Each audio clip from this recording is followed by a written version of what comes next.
생각나는 게 뭐가 있으십니까? 야고보서. 행함이 없는 믿음은 죽은 것이다. 이게 이제 큰 주제죠. 그래서 우리가 이제 잘 아는 대로 로마서는 믿음으로 구원 얻는다. 믿음으로 우리가 의를 얻는다. 거기에 이제 또 한 봉전의 한 면과 같이 행함이 없는 믿음은 죽은 믿음이다. 이것을 이제 야고보가 우리에게 가르쳐 주어서 이게 균형을 이루게 되어집니다. 입술로만 신앙을 말하면서 아무런 행함이 없는 사람이 있다면 그가 가진 것은 뭐냐면 죽은 믿음일 뿐이라는 겁니다. 마치 몸은 있지만 영혼이 없는 것과도 같은 거죠. 그럼 몸은 있는데 영혼이 떠났어요. 그럼 그 몸이 무슨 쓸모가 있겠습니까? 그와 같이 야고보서 2장 26절에서 영혼 없는 몸이 죽은 것 같이 행함이 없는 믿음은 죽은 것이니라 이렇게 말씀하고 있습니다. 행함을 위한 중요한 개인적인 이제 교훈으로 두 가지가 이제 사실은 야고보가 제시하고 있는데 야고보서를 보시면 말을 삼가야 된다 이 내용이 나오죠. 특별히 오늘 이제 3장 13절부터 읽었는데 그 앞에 3장 1절부터 선생이 많이 되지 마라 얘기한 다음에 말에 실수가 없는 자는 온전한 사람이다 한 다음에 이 말에 대해서 얘기합니다. 이 말이라는 것 혀가 세치인데 이 세치로 온 우리의 인생을 불태워버릴 수도 있고 우리의 인생을 아름답고 복된 인생으로 만들 수 있다 하면서 예를 든 것을 우리가 기억이 나죠. 배의 그 큰 배를 방향을 조절하는 것이 작은 키입니다. 말이 달려가는데 이 입에 재갈을 먹여서 작은 재갈로 말을 어거합니다. 작은 불씨가 큰 산을 태운 것 같이 우리의 인생을 주장하는 것이 바로 우리의 말이다. 그래서 말을 제어해라. 이것이 이제 야고보서의 중요한 주제입니다. 그래서 1장에서도 하나님 앞에서 거짓이 없고 온전한 참된 경건은 혀를 제어하는 것이다. 이제 이렇게 얘기를 하고 있습니다. 그리고 이제 두 번째로는 강조하는 게 뭐냐면 참된 지혜입니다. 참된 지혜. 참된 지혜를 얘기하는 것이 야고보서의 아주 두 번째 중요한 주제입니다. 우리가 코로나를 통해서 지금 전염병의 공포와 치료 방법에 대해서 굉장히 노력을 지금 기울여 오고 있습니다. 인간이 바이러스에 약하다 그래요. 바이러스. 이 바이러스잖아요. 이 코로나도 감기 바이러스의 일종입니다. 감기 종류예요, 이게. 18세기에 세계적으로 전염병이 와서 돌아서 사람들에게 많은 피해를 줬던 게 천연두라는 게 있습니다. 그죠? 우리 어릴 때 보면 동네에 이 천연두를 앓고 나면 피부에 손상이 많이 가게 되어져요. 그래서 얼굴에 이 자국이 많이 남죠. 그래서 우리 어릴 때 보면 동네에 꼭 몇 사람 어른들이 어릴 때 보면 이 천연두를 알아가지고 얼굴에 흉터가 있는 분이 있었습니다. 지금도 나이 많으신 분 가운데는 이 얼굴에 천연두를 알아서 흉터가 있는 분이 계세요. 근데 그때 당시에 이 신앙이 깊은 의사 가운데 에드워드 제너 하면 좀 학교 다닐 때 좀 기억력 있는 분들은 생각나실지 모르겠어요. 우두 만든 사람이거든요.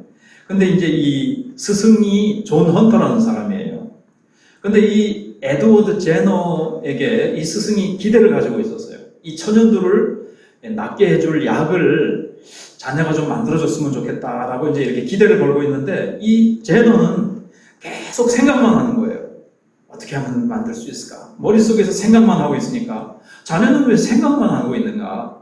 한번 실험해보고 실행에 한번 옮겨봐라 하고 이렇게 아주 무거운 말을 던졌습니다. 그래서 이 제너는 자기의 모든 의학적인 지혜를 총동원해가지고 직접 이제 행동을 하기 시작한 거예요. 이런 것도 수집하고 이런 실험도 해보고 저런 실험도 해보고 동물에게도 이제 막 해보고 이렇게 하다가 8살짜리 어떤 아이에게 이 접종을 해서 이제 성공을 한 겁니다. 근데 이 제너는 참 깊은 신앙의 사람이라서 기도하면서 하나님 앞에 스승의 말을 통해서 순종하고 실행에 옮겼을 때에 천연두를 이제 물리칠 수 있게 됐다는 거죠. 그가 만약에 계속 생각만 하고 있었다면 천연두를 만들어야 될 건데, 만들어야 되는데, 이렇게 하면 될 것 같은데, 저렇게 하면 될 것 같은데, 생각 속에서만 성을 쌓았다면, 생각 속에만 갇혀 있었다면 안 됐을 거예요. 근데 제너가 실행에 옮겼을 때 하나님께서 그의 기도를 응답해 주셔서 드디어 이제 백신이 완성되었고, 그래서 이제 인류에게 이 천연두에서로부터 사람들이 이제 구해낸 거죠. 그래서 이제 오늘 본문을 이제 보시면 참 주된 내용이 첫 번째로 참된 지혜는 오직 하나님에게서 내려온다는 겁니다. 그러니까 오늘은 야고보서에 두 가지 큰 주제가 있는데 첫 번째가 이제 말을 조심해라, 혀를 절제해라인데 두 번째가 뭐라고 그랬죠? 참된 지혜를 구하라인데 우리가 인생에 이제 어떻게 하면 참된 지혜를 가지고 살아갈까? 그런데 이제 오늘은 참된 지혜에 대한 내용이라는 거죠. 오늘은. 근데 참된 지혜는 하나님께로부터 온다라는 겁니다. 그래서 3장 17절에 오늘 읽었던 말씀에 오직 위로부터 난 지혜는 첫째 쭉 나오잖아요.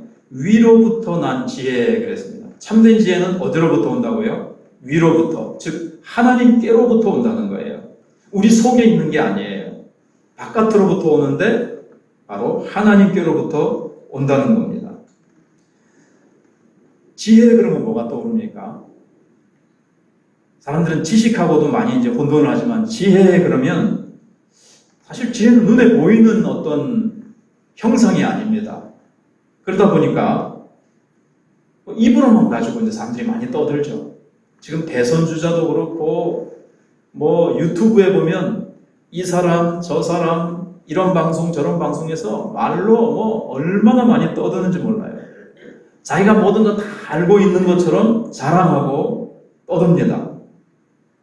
그리고 지혜 그러면 머리가 좋아서 공부 잘하고 뭔가 세상을 살아가는데 잘 처세술이 있어가지고 머리가 팍팍 돌아가가지고 이럴 땐 이렇게 저럴 땐 저렇게 사업도 머리가 좋아가지고 아주 뭐 큰 뭔가를 이렇게 사업을 일으켜서 돈도 많이 벌고 세상에서 성공하고 이게 이제 지혜라고 이제 생각을 합니다. 그리고 가만히 앉아서 이제 지적으로 판단하는 거죠.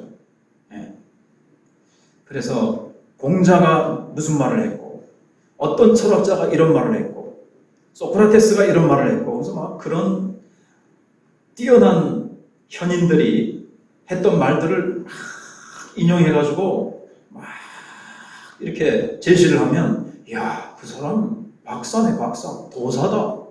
야, 그 사람 아는 거 많대. 그 사람 저 사람 모르는 게 없다. 막 이렇게 이제 사람들에게 이제 인정을 받게 됩니다. 이게 이제 사람들이 지혜라고 생각을 해요. 이게 이제 계속 축적되고 발전하다 보니까 소위 잘 아시듯이 이 AI 시대가 왔다 그러죠. AI. 그래가지고 이제 어떻게 보면 이제 로봇 안에다가 슈퍼 컴퓨터를 집어넣는 거예요. 거기다가 지금까지 가지고 있었던 지식을 거기다가 쫙 집어넣어가지고 바둑을 두니까 최고 잘 두는 잘 두는 사람도 이 알파고가 이겼어요.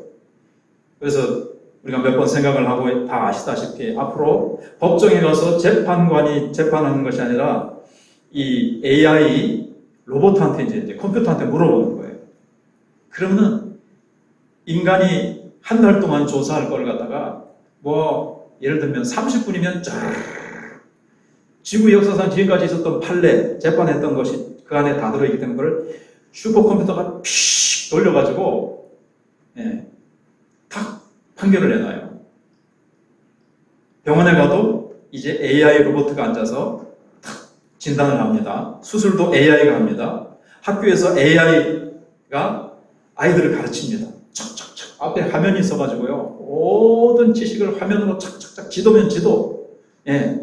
아프리카의 희귀 동물 바로 뒤에 탁탁 뜨면서 굉장히 이제 이런 지식의 시대 그리고 어떤 이런 슈퍼컴퓨터 이런 인터넷에 있는 그런 것들 이런 것들이 이제 판을 치는 시대죠. 지혜와 지식. 그러나 성경이 말하는 지혜는 그게 아닙니다. 성경이 말하는 지혜는 여기 있는 대로 성결하고 화평하고 관용하고 양순하고 긍휼과 선한 열매가 가득하고 편견과 거짓이 없는 거예요. 좀 어떤 느낌이 듭니까? 좀 인격적인 거, 우리의 성품적인 거예요. 인생을 살아갈 때 온유한 사람, 여기 가령 이제 양순한 게 나오잖아요. 양순하고, 여기 온유라는 말은 없지만 가령 온유하고 양순한 사람, 세상 잘 살아가겠습니까? 맨날 얻어 터지고 손해보고 그럴 것 같은데 성경은 그것이 참된 지혜라는 거예요. 야가 빠져가지고 자기 것만 먼저 딱 챙기고 이렇게 미꾸라기처럼 잘 빠져나가면서 아주 잔머리 잘 굴리는 사람이 세상에서 성공할 것 같죠? 아니에요. 물론 세상에서 잠깐 성공을 할 수 있을지 모르지만 그 사람은 나중에 남는 게 없습니다.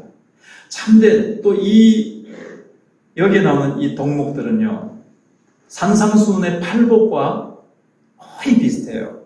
그래서 결국 예수님의 성품을 담는 것, 예수님을 담는 거죠. 무엇보다도 참된 지혜라는 것은 뭐냐 하면 온유하게 행동으로 내보이라는 거예요. 자, 이게 오늘 중요한 것 중에 우리가 이제 잊어버리지 말고 잘 이제 생각해야 될 게 뭐냐면, 행함이 없는 믿음은 죽은 믿음이다. 즉, 믿음에서 있어서 중요한 건 뭡니까? 행동이죠. 정말 믿음이 있다면 행해야 된다는 거죠. 그러면 지혜도 마찬가지예요. 지혜는 뭐가 따라야 돼요? 행동이 따라야 돼요, 역시. 지혜는. 조금 전에 말씀드린 것처럼 머릿속으로는 오만 걸 다 돌리고 입으로 모든 것을 말할 수 있고, 인터넷에 들어가면 얼마나 많은 지식과 뭐 이렇게 하면 된다, 저럴 땐 저렇게 하면 된다가 있어도 뭐를 안 하면, 행함이 뒤따르지 않으면 이 지식은 아무 소용이 없는 거죠. 그런 것처럼 성경이 말하고 있는 것은 뭐냐면, 참된 지혜는 행함이 뒤따라야 된다는 거예요. 행함. 다른 사람을 향해서 관용하고 양순하고 긍휼히 여기면서 화평을 도모하고 어떤 이런 것들이 뒤따라야 된다는 거죠. 그래서 다음을 한번 넘겨봐 주세요. 여기는 좀 이따 이제 나오게 될 텐데, 우선은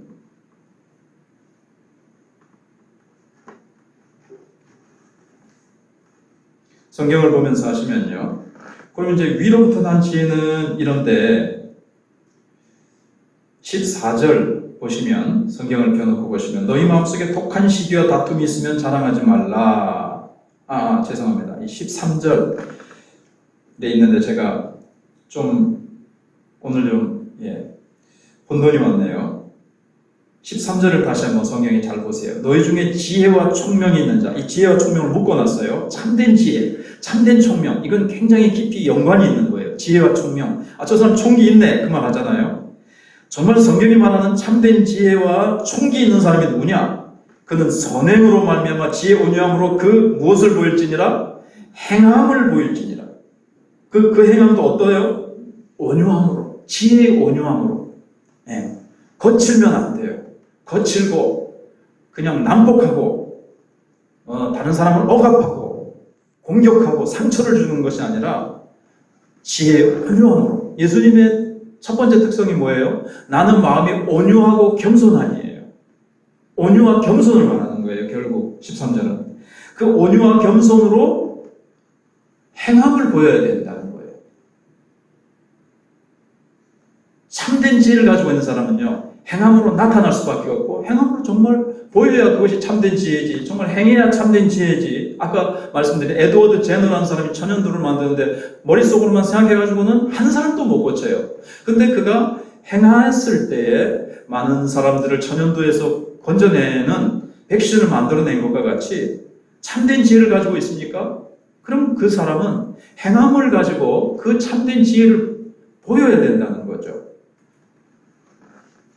그리고 그 다음부터 이제 그러나 하면서 반대로 이제 그 참된 지혜가 아닌 오늘 본문 말씀에 나오는 것처럼 15절에 있는 것처럼 땅의 지혜예요. 이거 위로부터 나온 것이 아니라 이 세상 지혜란 말이죠.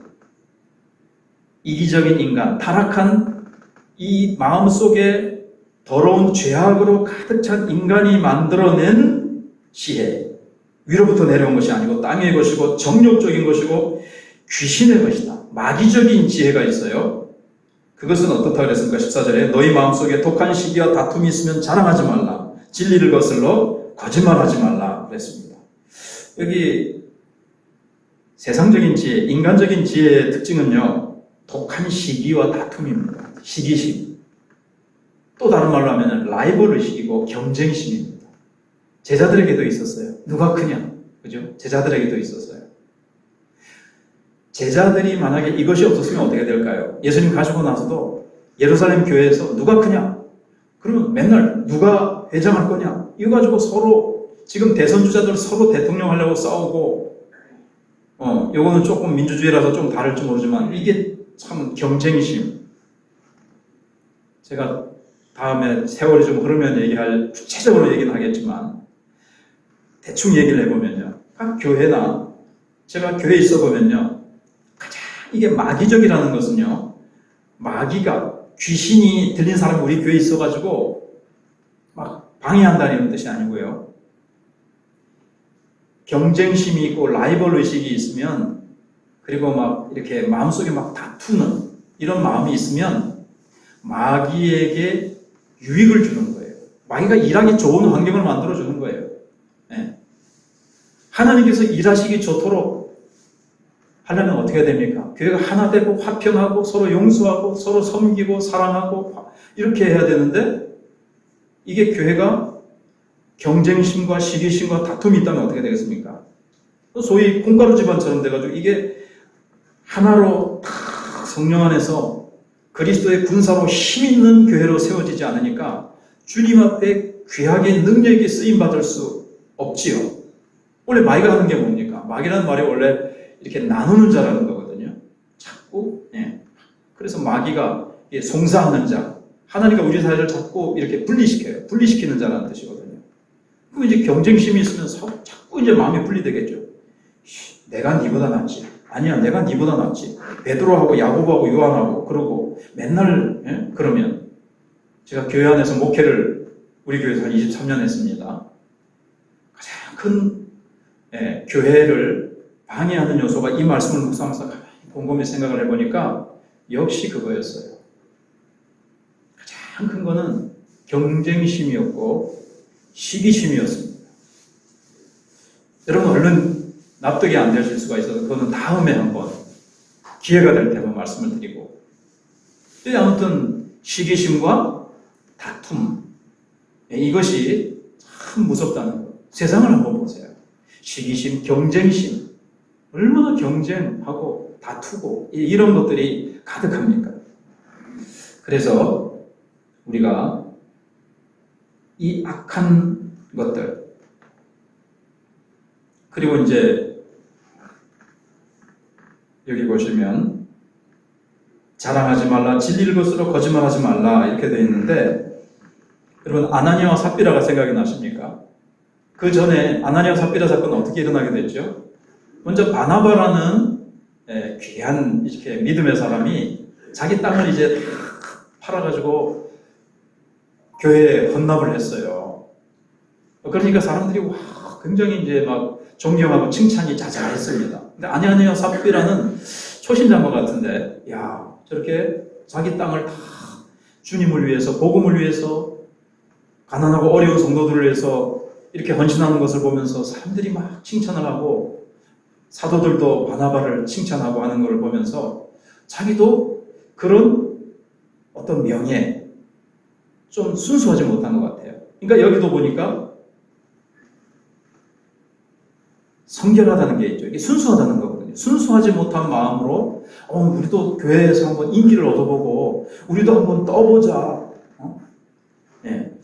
그런 마음으로 땅을 팔았어요. 근데 팔고 이 돈을 다 주님을 위해서 드리려고 하다 보니까 아까운 생각이 나서 어떻게 되죠? 절반을 딱 감추고 절반을 갖고 와가지고 절반입니다 했으면 아무런 문제 없을 텐데 이게 저도 다 팔아서 가져왔습니다. 그러니까 베드로가 이게 정말 네가 땅 판 거 다냐? 네. 왜 성령을 속이고 너희 마음속에 마귀가 가득하느냐? 악한 영이 사단이 너희 마음속에 가득하냐 그랬어요. 이 사단이 가득한 거, 돈을 사랑하는 마음, 또 이게 순수하지 못하고 자기의 명예를 구하는 마음으로 이렇게 하면서 사실은 다 판 것처럼 하는 게 이게 뭐죠? 허위로 자기를 포장하는 거짓이죠. 왜 거짓말을 하느냐? 그래서 베드로가 탁 책망을 했습니다. 이게 마귀가 가져다주는 이게 지혜입니다. 이렇게 해가지고 반만 내면서 전체를 내는 것처럼 해가지고 명예는 명예대로 얻고 돈은 어느 정도 이렇게 감추어 놔가지고 내 이익도 챙기고 명예는 명예대로 교회에서 딱 하면 이게 누가 뭐 알겠노? 이런 게 이제 바로 시기와 어떤 경쟁심과 바나바가 올라가니까 나도 한번 올라가 보자. 어떤 이런 경쟁심과 어떤 이 속에 다툼이 있고 자기 이익을 챙기고 순수하지 못했고 그런 것들이 이제 있었던 거죠. 그래서 허위와 거짓으로 위장한 거예요. 그렇게 하지 말라는 거예요. 이게 자랑하지 말라는 거예요. 여기 보면 자랑하지 말라 그랬죠. 이게 자랑이 참 중요한 겁니다. 우리는 믿음을 자랑해서도 안 되고요. 내가 뭐 심판날을 뭐 어떤 사람은 하나님의 심판에서 다 아는 것처럼 천국에 갔다 와서 천국을 다 아는 것처럼 또 자기의 어떤 것들을 우리는 자랑할 수 없어요. 우리는 피조물이요. 하나님 앞에서 우리가 아는 게 뭐가 있습니까? 우리가 내어놓을 것이 무엇이 있습니까? 다 주님의 은혜인데 그래서 온유함과 겸손함으로 우리는 참 순종할 뿐이라는 거예요. 그런 행함으로 순수하고 화평을 만들어 가야 되죠. 순수한 마음을 가지고요. 그 다음에는 화평을 만들어 가야 돼요. 그리고 관용하고 다른 사람을 위해서 좀 넓게 마음을 이렇게 가지고 품어주고 양순하며 좀 영어로 하면요 좀 젠틀이에요. 젠틀이라는 말도 들어요. 젠틀맨 그러면 어떻습니까? 젠틀맨 정말 신사적으로 그렇게 인격적으로 대하는 거죠. 긍휼히 여기고 다른 사람을 향해서 근데 참된 지혜가 아닌 사단의 지혜는요 정죄하고 판단하고 상처 주고 공격하고 그렇습니다.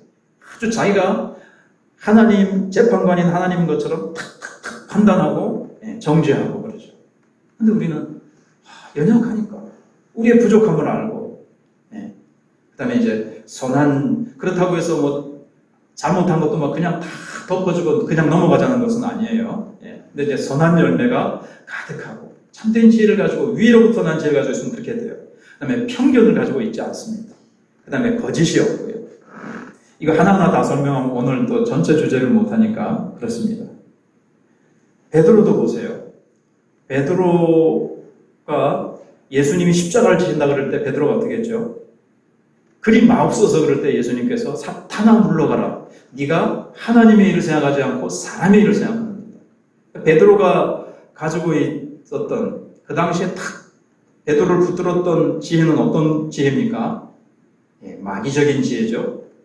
스승이 고난을 당하겠다는데 말리고 그런 일이 있어서는 안 되죠 하는 게 인간적으로 맞는 것 같은데 하나님의 일을 생각하지 않았어요. 하나님의 입장에서 생각하지 않았어요. 그래서 우리에게는 위로부터 난 지혜를 계속 공급받지 않으면 나도 모르게 우리는 학교에서 얼마나 세상 지혜를 많이 배우고 텔레비전과 주변에서 세상 사람들로부터 얼마나 보고 듣고 배운 게 뭐예요? 세상적인 지혜거든요. 그래서 우리는 자칫하면 성경 말씀 듣고도요 당장 돌아서서 재직회하고 무슨 남전도 여전도 할 때 또 방법은 세상적으로 하기가 쉬워요. 말씀대로 하려니까 이게 상황하고 안 맞아요. 그러니까는 믿음으로 하는 거 이렇게 하지 않고 또 인간적인 생각으로 판단하고 환경이 어렵다 뭐 어떤 탁탁탁 그래요. 물론 하나님 주신 상식을 가지고 환경을 고려하는 것은 있어야 되지만 맨 땅에 무조건 헤딩하기로 해서는 안 되지만 그렇습니다.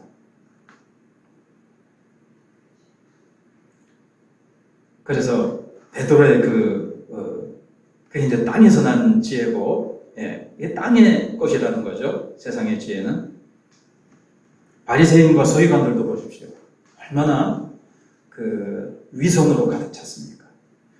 경건한 사람으로 보이고 싶고 사람들에게 거룩한 사람으로 보이고 싶어서 자기를 이제 위장했잖아요. 그래서 제가 너무 자주 인용을 합니다만 누가복음 18장에서 바리새인이 성전에 올라가서 나는 저 세리와 같지 아니합니다. 나는 불의, 간음, 토색, 도적질 안 했습니다. 나는 뭐 했습니까? 일주일에 1회에 2번을 금식하고 11조를 하고 또 이렇게 하나님을 잘 섬겼습니다. 근데 한번 생각해 보세요. 금식하고 11조 잘 드리고 선한 일을 하는 거 좋은 겁니까? 나쁜 겁니까? 금식하고 11조 하고 또 기도 잘하고 기도하고 나쁜 거예요? 좋은 거죠. 근데 문제는 뭐죠?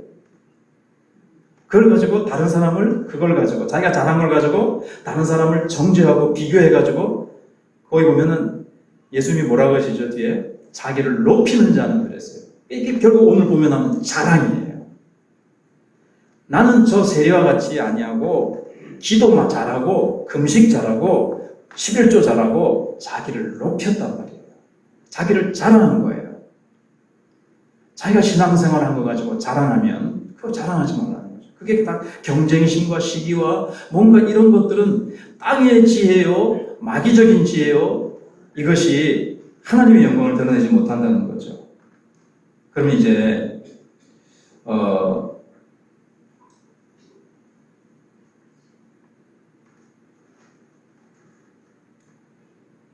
이거 한 번만 더 생각해 보겠습니다. 이거는 이제 야고보서 앞에 1장 17절에 나오는 거예요. 온갖 좋은 은사와 온전한 선물이 다 여기도 보니까 아까 3장 17절에 있던 말씀하고 거의 같죠. 위로부터 난 지혜는 그랬는데 참된 지혜는 위로부터 오신다. 하나님께로부터 온다 그랬는데 여기도 온갖 좋은 은사와 온전한 선물이 다 위로부터 빛들의 아버지께로부터 내려온다 그랬습니다. 자, 일대지혜 제목이 뭐였습니까? 참된 지혜는 오직 하나님에게서 내려온다. 이제 일대지혜 결론을 한번 생각해 보면요. 우리 안에는 아까 선한 지혜가 참된 지혜가 있다 그랬습니까? 없다 그랬습니까? 없습니다. 우리 속에는요. 경쟁심과 변화되기 전인 제자들처럼 경쟁심과 높아지고자 하는 마음과 시기심과 다투고자 하는 마음과 욕심과 이기적인 마음과 몇 주 전에 생각해 본 대로 우리의 마음속에서 나오는 것이 우리를 더럽게 하는 것처럼 우리 속에는 죄와 탐심이 가득합니다. 어떻게 해야 됩니까? 참된 지혜 속에서 살아가야 되는데 참된 지혜 속에서 참된 지혜를 소유하고 살아야 성결하고 순수하고 화평하고 온유하고 긍휼을 베풀고 관용할 수 있고 선한 열매로 가득할 수 있는데 어떻게 해야 되죠? 여기에 기도가 있는 거예요. 보세요. 제목이 뭐예요? 참된 지혜를 구하라 그랬어요. 우리 속에 없으니까 늘 기도해야 되는 거예요. 그래서 기도해야 되는 거예요. 기도 안 하면요 세상적인 방법으로 베드로처럼 기도하기 전에 아직 성령의 섭 없이는 주여 그리마옵소서 사탄아 물러가라. 네가 사람의 일을 생각하고 자꾸 사람의 방법으로 주의를 하는데도 사람의 방법으로 하는 거예요. 자꾸 예수님 믿으면서도 자꾸 실수하고 넘어지고 딴 길로 가고 주님을 위해서 자기는 한다고 하는데 주의 일에 방해가 될 수도 있고 그래서 하나님 앞에서 계속 우리가 기도해야 되는 게 뭡니까? 새벽마다 기도하고 새벽에 못 나오면 우리가 오전이든 내 하루의 시간에서 기도하는 시간을 떼어내서 주님 앞에 정말 생명 걸고 기도하고 다니엘처럼 사자굴에 던져짐을 알고도 하나님 앞에서 왜 기도했습니까? 그는 하나님께로부터 오는 이 참된 지혜, 위로부터 오는 지혜, 위로부터 공급해 주시는 주님의 그 능력을 받지 않고서는 인간의 지혜와 인간의 힘으로는 하나님을 영원롭게 해드릴 수도 없고 승리하는 삶을 살 수 없다는 것을 알고 그가 그렇게 생명을 내어들고 기도했던 겁니다. 하루 3번 예루살렘을 향한 창을 열고 대적의 복원 사자굴에 던져질지라도 하나님 앞에 기도했던 다니엘처럼 우리도 코로나 시대고 어렵지만 하나님 앞에 예배드리고 하나님 앞에 계속 기도할 때 하나님께서 우리에게 참된 지혜를 주실 줄로 믿습니다. 두 번째는 잘못 구하면 얻지 못한다. 우리 4장 3절 한번 읽어보겠습니다. 시작. 구하여도 받지 못하면 정욕으로 쓰려고 잘못 구하기 때문이라.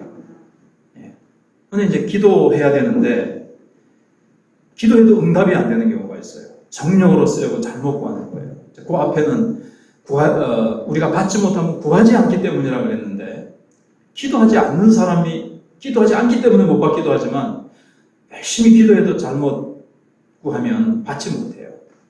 이건 여러분 잘 아시는 거기 때문에 얘만 한두 가지 들고 이제 세 번째로 넘어가려고 합니다. 제가 아는 어느 목사님, 사모님이 이제 기도원을 운영하세요. 근데 이제 주의 일을 많이 하고 싶은 거예요. 근데 돈이 좀 많이 필요해요. 주의 일을 하기 위해서. 자기 이제 정당화상에서 로또를 이제 많이 사요. 늘 로또를 사가지고 이 원장님, 사모님이 밑에 소위 따르는 이제 기도 부대가 좀 있어요. 이제 그들에게 뭘 부탁하냐면 로또 당첨되게 해달라. 그래가지고 이제 막 카톡으로 보내요. 내 로또 당첨돼가지고 돈 주님께서 그 당첨되게 해주셔가지고 무슨 일도 하고 뭐 선교 사업도 하고 주의 일을 많이 하게 해주세요. 내가 속으로 저거 주님은 그런 기도 안 들어주실 것 같은데 제가 아무리 기다려도 거기 로또 당첨됐다는 소식 안 들려요. 되겠습니까, 여러분? 네, 그 하나님 방법이 아니에요. 정력으로 쓰려고 하는 건 아닌데 뭐가 잘못됐을까요? 근데 그 속에 어떤 정력이 들어있는 거겠죠. 어떤 인간의 정당한 그런 하나님께서 원하시는 방법이 아니겠죠. 네. 그래서 그 속에 잘못된 동기라든가 그런 거예요. 또 하나 좋은 예를 만들었는데 생각이 안 나는데 그냥 넘어가겠습니다. 나중에 또 세 번째 하면서 생각나면 그러니까 이제 특히 이제 쾌락과 어떤 자기 이기적인 욕망을 위해서 그런 거죠. 자기 어떤 사업만 잘 되려고 하나님 앞에 그냥 막 내 사업 잘 되게 해주십시오. 그게 정말 순수한 마음과 정당한 방법으로 되면 하나님께서 그 사업을 축복해 주셔서 될 수도 있지만 물론 망한다고 해서 잘못 구해서 이게 응답되지 않는다고 또 다 볼 수는 없습니다. 이 세상 속에서 우리가 살아가기 때문에 IMF가 오고 그 사업은 또 잘 안 될 수가 있어요. 그럼 그게 꼭 하나님이 축복 안 해주셔서 그렇다라고 우리는 다 이렇게 정죄하거나 그렇게 도장을 찍을 수는 없습니다. 우리가 예수 잘 믿는 사람도 병을 얻을 수 있고 암에 걸릴 수도 있는 것처럼 사업도 마찬가지예요. 사업에 성공한다고 해서 축복받은 사람 믿음 좋은 사람이고 사업에 실패했다고 해서 믿음 나쁜 사람이고 하나님 앞에 뭔가 숨겨둔 죄가 있고 잘못해서 기도를 안 해서 사업이 망했다 이렇게 볼 수는 또 없다는 것도 이렇게 아울러 말씀을 드립니다. 이건 오늘 원래 원고에 없는 건데 그냥 우리가 잘 가지고 있어야 될 신앙의 상식이기 때문에 그렇습니다. 그래서 자기 욕심대로 자기 욕심을 채우기 위해서 기도하는 것. 이 기도는 하나님이 들으시지 않는다는 거예요. 그 다음에 마지막 세 번째입니다. 하나님을 가까이 함으로써 뭘 얻을 수 있겠어요? 참된 지혜를 얻을 수 있습니다. 참된 지혜는요, 하나님을 가까이 함으로써 얻을 수 있어요. 세상을 가까이 하는 것과 이제 반대되는 거겠죠. 세상을 가까이 하면 누가 신방을 온다? 세상과 가까워지면 어떻게 되겠어요? 마귀가 가까워지는 겁니다. 마귀가 신방을 옵니다. 유혹을 합니다. 세상적인 예수님을 넘어뜨리려고 했잖아요. 가까이 있는 베드로를 통해서. 이건 조금 아주 딱 맞는 좋은 예언은 아니었습니다만은 세상을 가까이 하면요 마귀가 우리를 유혹합니다. 세상 속에는 마귀가 우리를 넘어뜨리기 위한 많은 지뢰와 올무와 함정을 파놓고 있거든요. 그 세상을 가까이 하면 이제 그렇게 되는 거죠. 근데 마귀의 손아귀에 붙잡히고 그 함정에 딱 빠지면요, 우리의 힘으로는 참 힘든 거예요. 사실은 마귀가 패잔력이긴 하지만 굉장히 우리보다 강해요. 우리가 예수님께 붙어 있고 예수님을 의지할 때 이게 이제 마귀가 힘을 못 쓰는 것이지, 마귀는 이제 강하단 말이에요. 그래서 사람의 힘으로는 대적하기 어렵습니다. 그래서 교회에도 시험이 막 찾아오고 그러면 뭐 하는 수밖에 없어요? 그냥 기도하는 거예요. 조영기 목사님이 지난 화요일 날 또 이렇게 별세하셨잖아요. 조영기 목사님 그 세미나를 들어보면 교회가 세계에서 제일 크잖아요. 그게 1년에도 몇 번씩 자기가 해외에 나가서 집회 활동을 해보면 교회 안에 마귀가 싸움을 붙여가지고 갈라질 위기는 지금까지 수없이 많았다는 거예요. 근데 그때마다 자기가 이기는 것은 오직 기도였다는 거예요. 옛날에 하던 식으로 불광동에서 개척했다 그러죠. 담요떼기 하나 딱 뒤집어 쓰고 밤새도록 하나님 앞에서 기도하면 교회를 분열시키려고 했던 온갖 마귀의 유혹과 계계가 다 물러갔다는 거예요. 그래서 우리가 마귀의 어떤 유혹에 시험에 우리가 빠지게 되면, 그것이 다가오면 우리가 양이 목자를 의지하듯이 하나님께 맡기지 않으면 우리는 그 소나기에서 빠져나오지 못하고, 물론 감당치 못할 시험을 주지 않으셔서 하나님께서는 결국 우리로 하여금 거기서 벗어나게 하시고 극복하고 이기게 하시지만, 결국 어떻게 해서 그렇게 하시냐면 세상적인 지혜와 우리 인간에 있는 모든 정욕과 우리 속에 있는 이 다툼과 시기심을 하나님께서 깨뜨리시면서 우리를 다듬으시면서 결국 무릎 꿇고 기도하게 하시면서 우리를 성수시키셔서 벗어나게 하시거든요.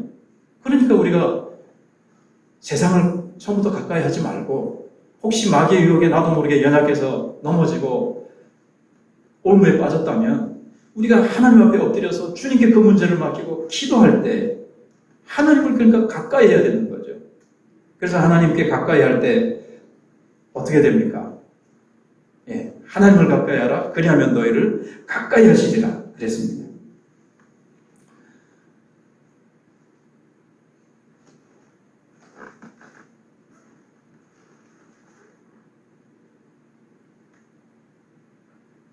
(7절을) 이제 성경을 보세요. 7절을 이렇게 파워포인트 보기 어려운데 7절을 보시면 7절 다 같이 읽어보시겠습니다. 시작. 그런즉 너희는 하나님께 복종할지어다 마귀를 대적하라. 그리하면 너희를 피하리라.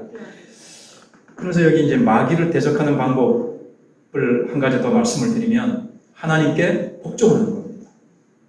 여러분, 마귀야 물러가라, 마귀야 물러가라, 예수 이름으로 명하노니 마귀야 물러가라, 마귀야 물러가라, 마귀야 물러가라, 마귀야 물러가라. 그것보다는 뭘 하셔야 돼요? 하나님의 말씀에 복종하셔야 돼요. 하나님의 말씀에 복종할 때, 여러분, 권세가 있죠. 권세. 우리에게 영적 권세와 영권이 있습니다. 영적인 권능. 어디서 주어질까요? 하나님께 바짝 엎드려서 하나님께 죽어라 하듯이 복종할 때 하나님이 권세와 권능을 주세요. 여호수아가 하나님의 말씀에 복종할 때, 하나님께 치는 복종도 안 하고 하나님 말씀 우습게 여기면서 능력 주세요, 영권을 주세요. 그게 아니에요. 우리가 하나님 앞에 참 복종할 때 나도 모르게 보이지 않는 성령의 주시는 권세와 능력이 있어요. 자녀들이, 주변에 있는 사람들이 이상하게 그 사람은 보이지 않는 어떤 두려움, 그 사람한테 매 맞을까봐 화를 당하는 두려움이 아니라 어떤 존경심과 어떤 두려움과 이 권세가 느껴진단 말이에요. 그리고 기도할 때 탁탁 주님이 주시는 그 영권 때문에 기도가 응답돼서 큰 기적이 일어나기도 하고 병이 낫기도 하고, 사단이 아주 그냥 사단의 그 어두운 역사가 샥 물러가고요. 아주 그 어려운 문제도 탁 가서 기도해주면 싹싹 풀리고, 마귀가 와서 장난치려고 하는 것도요, 이 하나님께 순종하는 사람이 가서 기도할 때 순종하는 사람이 거기에 탁 나타나면 샥 물러가게 돼 있어요. 그게 왜 그러냐? 하나님께 복종하는 것이 그렇게 하나님이 그 사람을 기뻐하셔서 그 사람을 세우십니다. 높이십니다. 그 사람을 하나님이 소위 크게 하시는 거예요. 하나님의 영광을 위해서. 그래서 그게 중요해요. 그러면서 하나님을 가까이 하는 겁니다. 여러분, 가을입니다. 지난주에 생각해봤던 말씀처럼 마지막으로 하나님을 어떻게 가까이 할까요? 혹시 하나님 앞에 시편 145편 18절에 보면 여호와께서는, 거기는 안 만들어놨어요. 여호와께서는, 잘 들어보세요. 여호와께서는 자기에게 간구하는 모든 자, 곧 진실하게 간구하는 모든 자에게 가까이 하시는도다. 우리가 하나님 앞에 간구함으로, 기도함으로 나아갈 때에 그것이 하나님을 가까이 하는 거고요. 우리가 하나님을 가까이 하면 하나님도 우리에게 가까이 오세요. 하나님 가까이 오신다? 좀 막연하게 느껴질 수 있는데, 하나님이 가까이 오시면 어떻게 될까요? 가까이 오시면 얼마나 그 하나님의 영광의 임재 속에서 살아가게 되어지고, 주님께서 내 삶에 지극히 작은 것까지도 하나님이 다 만져주시고, 하나님이 내 문제를, 요즘 뭐 대통령은 별로 인기가 없습니다만 왕이나 대통령이 나하고 가까운 사람이고 나를 가까이 해준다. 굉장한 백이지 않습니까? 하나님 앞에 이 가을에 정말 가까이 나가서 기도하십시오. 훈련이에요. 시간을 정해놓고 계속 그 시간에 이제 기도하는 거예요. 또 뭐가 있을까요? 마지막 한 가지 더, 말씀을 가까이 해야 됩니다. 말씀을 읽고 싶을 때만 읽는 게 아니에요. 저는 이제 10년이 사역에 남았다고 생각을 하고, 하나님 앞에서 내 삶을 10년 동안 어떻게 열매를 맺을까 생각을 하면서 성경의 영역에 있어서 10년 동안 하나님 몇 번을 읽겠습니다. 여러분의 공개는 안 하지만, 그러면 1년에 몇 번을 읽어야 되고, 그러면 한 10번으로 나누어서 한 달에 얼마큼의 양을 읽어야 되고, 다시 나눠서 하루에 몇 장씩 읽어야 된다는 것이 딱 나오더라고요. 그럼 어떨 땐 바쁘기도 하고 읽기 싫을 때도 있어요. 피곤해서. 그래도 읽습니다. 왜 이야기를 드리냐면, 아까 진성 선생님이 말씀에 사모함을 주옵소서. 읽기 싫다고 하루 안 읽으면요, 그 다음 날도 또 조금만 더 가면 또 그 다음 날도 이게 잘 안 읽어지면 말씀과 멀어지기가 쉬워요. 근데 딱 정해놨어요. 다니엘이 자기의 몸을 우상의 제물로 더럽히지 않기로 마음을 정한 것처럼, 내가 하나님 앞에 성경을 매일 이만큼 읽겠습니다. 그래서 그거를 정해놓고 싫을 때도 피곤할 때도 그것을 계속 읽는 거예요. 어떨 때는 읽기 싫은 마음도 있다 그랬죠. 그래도 계속 읽습니다. 계속 읽습니다. 많이 읽습니다. 열심히 읽습니다. 마음에서 말씀이 불을 일으킵니다. 주님을 사모하는 마음을 주시고. 왜? 주님을 가까이 하는 거니까, 말씀으로. 주님을 가까이 하니까 주님이 내 마음을 녹이시고 나를 은혜를 주시고. 참된 지혜는 뭘까요? 하나님을 가까이 하는 겁니다. 또 하나님을 가까이 하면 참된 지혜를 주십니다. 참 이게 재밌죠? 참된 지혜는 하나님을 가까이 하는 것이고, 하나님을 가까이 하면 참된 지혜를 주십니다. 그래서 우리로 하여금 성결하고 화평을 만들고 그렇게 되는 거예요. 제가 마지막으로 해놓고 또 마지막 진짜 3장 18절을 읽고 마치겠습니다. 읽고 간단하게 설명을 드리고 시작. 화평하게 하는 자들은 화평으로 심어 의의 열매를 거두리라. 화평이 그냥 오지 않아요. 또 의의 열매를 우리가 거둬야 되는데, 우리 마천교회가 우리의 삶에 자꾸 심어야 됩니다. 농사로 비유를 했죠. 이미지를 주고 있는데, 사건마다 일마다 가정에서도 자꾸 화평으로 심으세요. 심어야 됩니다. 내가 그걸 심고 가꾸고 물을 주고 땀을 흘리듯이. 그래서 우리의 인생에 의의 열매가 맺어지도록. 우리 속에는 다툼이 있고 뭔가 분리시키려고 하는 사단의 역사가 있고 한데, 우리가 화평으로 하나 되기 위해서 하나님을 가까이 하고 기도하고 말씀을 읽고 부부간에도, 우리가 가정에도 교회에도 하나님의 이 화평이, 이게 이제 하나님의 참된 지혜인데, 머리 좋고 AI가 아니고 우리 예수 믿는 우리 한 사람 한 사람이 하나님께서 예수님을 닮은 아름다운 성품으로 정말 참된 지혜를 가져서 말로만이 아니라 생각으로만이 아니라 참된 지혜와 총명을 가진 자는 어떻다고요? 온유함으로 그 행함으로 보일지니라 그랬는데, 정말 참된 지혜를 가진 우리가 하나님 앞에서 정말 행함으로 하나님의 영광을 드러내는 저와 여러분들이 되시기를 바랍니다. 우리 기도하며 나가도록